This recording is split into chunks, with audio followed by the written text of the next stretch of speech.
So you're heading up to Cape York. You want to catch your first barra? Well, I'm going to show you exactly how to do that right now.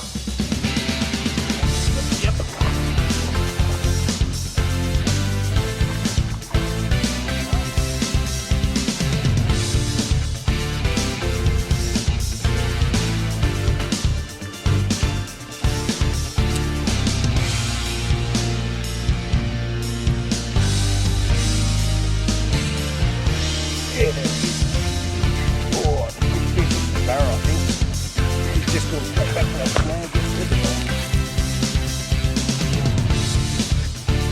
Really nice. Boom. Look at that. Oh, look at you.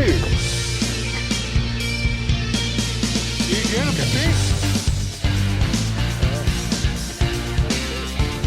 All the years I've been going up to Cape York for, I've spent so much time in camping grounds and I'm parked next to some people that are just travelling around. They've come from down South Australia, Victoria, New South Wales, Southern Queensland, wherever. And they've all come to Cape York and they want to catch their first barra.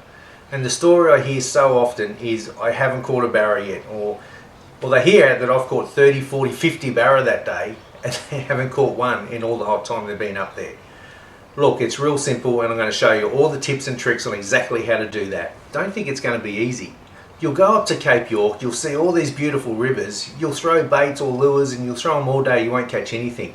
There's a few secrets of how to get them out of their snags or out of their little holes and get them to take your bait or your lure.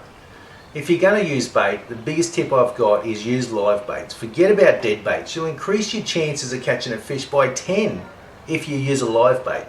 But give lures a go. If you've never thrown lures before, go to your tackle store and talk to somebody about getting a little spinning reel, getting some nice braided fishing line so you can throw that a long way and work your lure. And I'll teach you how to work your lure in this video clip too.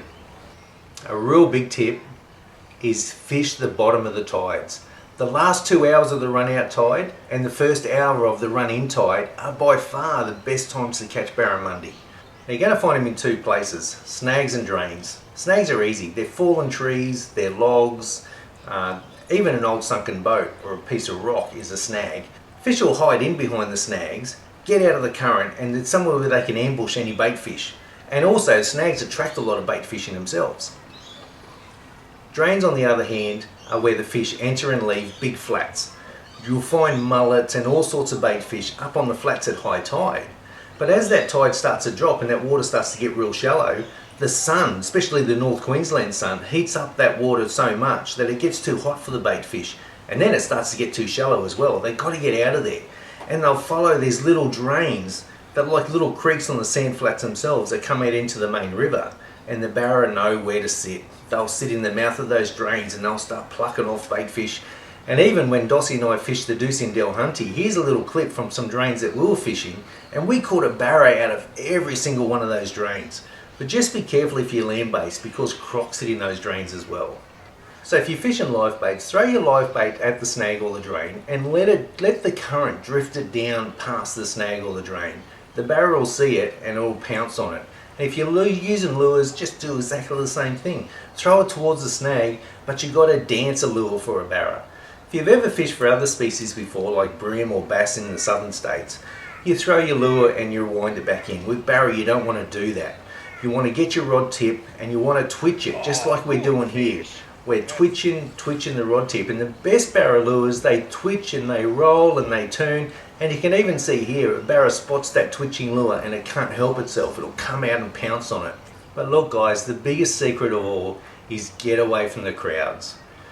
Even I live in southern Queensland. It's a 3,000 kilometre drive for me to get to Cape York. It takes me a couple of days.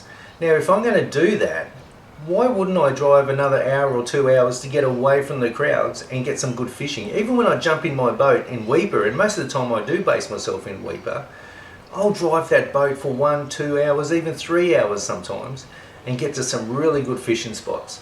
If you're in Weipa yourself, go to Marpoon, go to Pennyfather, go to some of the more remote little areas that you find on maps, and then throw your lures or your live baits and you'll do a whole lot better. And that's the biggest tip I've got for you. Get away from the crowds. Barrads certainly do, so you might want to chase them as well. And look guys, follow these tips. Don't think it's going to be easy. Work real hard. Don't worry if the barra are sulking that day, just come back the next day or the day after that. They can't sulk forever. Eventually they'll get active and they'll start feeding.